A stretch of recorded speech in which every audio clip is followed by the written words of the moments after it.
Okay ka na ba talaga? Oo nga. Wala ako. Sus, kitang-kita ako eh. Concerned ka pa kay Princess eh. Di naman mawawala yun agad, di ba? Kahit siya rin naman. Eh, magbati na nga kasi kayo. Hindi naman sa akin nakadepende yun. Tsaka, alam mo tong FO namin ni Princess. Ha? Ano FO? Ano yung friendship over? Ewan. Sige, sabihin natin friendship break. May kasalanan din naman ako.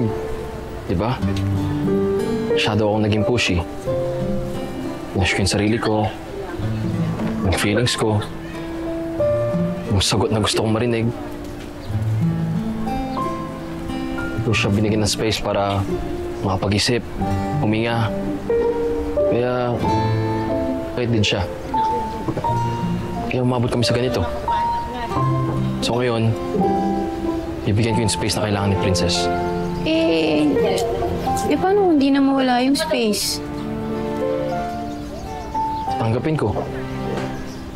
Ganda naman talagang buhay, di ba? Naniniwala ka ba na lahat ng tao na dumarating sa buhay natin may purpose? Kapag na-serve na nila yung purpose nila, mawawala na sila? Ewan ko eh. Ako kasi, kaya siguro nasa buhay ako ni Princess noon dahil wala ang mamaw niya. E ngayon, since bumalik na si mamaw niya, tapos lang papel ko sa buhay ni Princess. I already served my purpose.